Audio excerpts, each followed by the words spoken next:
Jim Harbaugh is headed back to the NFL. He's inking a deal with the Los Angeles Chargers, becoming the next head coach in the AFC West, and hopefully will take over the NFL by storm, just like he did the Big Ten the last few years. And as a Michigan fan, you kind of expected this. The writing has been on the wall for several seasons now.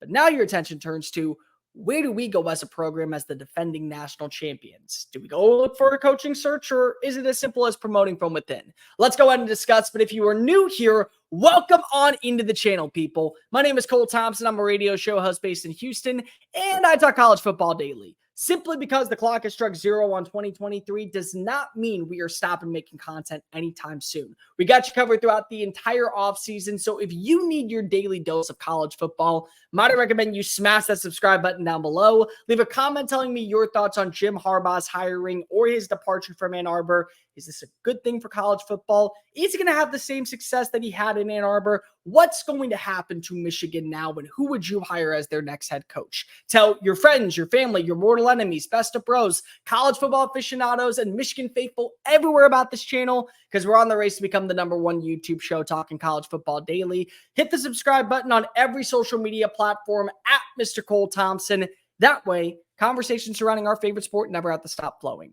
The writing had been on the wall for a hot minute that Jim Harbaugh was eventually going to go back to the NFL. He interviewed for the job in 2021 with the Minnesota Vikings. There was speculation last year he was in the contention category for the Denver Broncos opening, but neither job fit exactly the criteria he was looking for. And so he ran it back, and he ended up winning a national title in the process.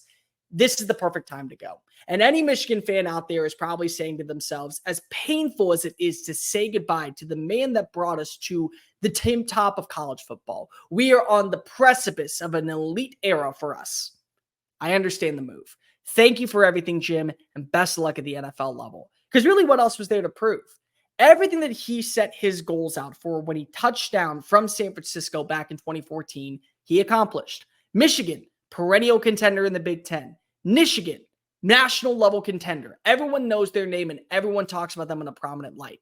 Michigan, national champion for the first time since 1997. His legacy, secure. Anytime that he goes back to the big house, he will be welcomed with open arms and a euphoric praise from the fan base. And everyone in the maize and blue is very content with the move. But now, your attention turns to what happens next. Because ultimately, that's the MO. It's how do you build off of last season, a national championship season.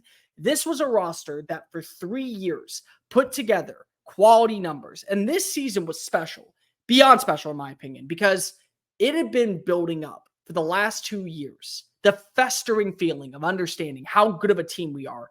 We just can't get over the hump. And they lose to Georgia. And they lose to TCU. And J.J. McCarthy says last offseason, we'll be back. Mission accomplished. How do you build off that? That's the biggest question. Because now expectations are, we don't want to be a one-and-done champion. We don't want to be like Auburn, who's still looking for their first title in over 13 years. We want to be a player every single season in the college football playoff. We want to be a team that's fighting for national championships. That comes with culture. How do you keep the same culture? You promote internally. I make one phone call. It's Sherrone Moore. I walk across the office, if I am Ward Manuel, knock on his door and say, hey man, here's the deal. We're going to go ahead and move all this stuff in your office to Jim's office because you're now the next head coach of this team.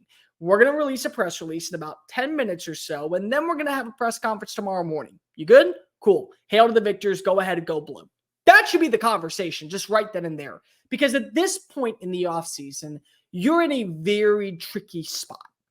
Number one, you don't know who's going to be available in the transfer portal. The window is closed, so all the kids that eventually were looking at other schools, including Michigan, have probably found destinations. And you're left with Alabama kids, Arizona kids, Washington kids, and whoever else is going to stick around in your roster. That's what's at your disposal. So the type of talent and the quantity of talent is nowhere near the same level it was less than 2 weeks ago. The other thing that's really important here is that also it's all about the brand of football. It's all about a certain style of football and a charismatic feel inside the locker room. This was a team that did not need a head coach. This was a team this past year that handled business on 6 different occasions with 4 other coaches calling the shots instead of Jim Harbaugh. They literally took the "we got this, coach, don't worry about it" mantra to new heights, new levels that we couldn't even fathom a couple of years ago. They handle business against everybody. Down the stretch, their toughest part of the season, they had to play against Maryland. They had to play against Penn State. They had to play against Ohio State. Win, win, win. No Jim Harbaugh, Sherrone Moore. And everybody inside that locker room respects Sherrone Moore. And there's a certain branding about Michigan football and Harbaugh football that led you to the promised land, took you to the top. Who has it better than Michigan fans? Was the own saying by Jack Harbaugh. Sherrone Moore gets that. Sherrone Moore understands exactly how things are supposed to be done, how things are expected in Ann Arbor, and more importantly, how players are going to react to this type of news. He gets it. He understands everything. And it goes back to the whole Brian Kelly LSU situation. Does anybody remember that? When there was a coaching search that had to go on in South Bend because Brian Kelly in the middle of the night decided to go ahead and hitch his wagon to the Bayou Bengals, everyone said, let's go to Marcus Freeman. Let's go to the coach who we had the most respect for and the coach that we would go to battle with every single Saturday. And so they promoted him from within. And he had some struggles and there were some conversations. Is he ready for this job? Is he qualified to take over as the defensive coordinator to now the head coach of the Golden Domers? Well, so far, he's done a pretty decent job of recruiting. He's now building this roster to where you can expect 10-win seasons. And in a college football playoff that is going to feature a dozen teams, Notre Dame is going to be at the forefront of every conversation. And well, they should.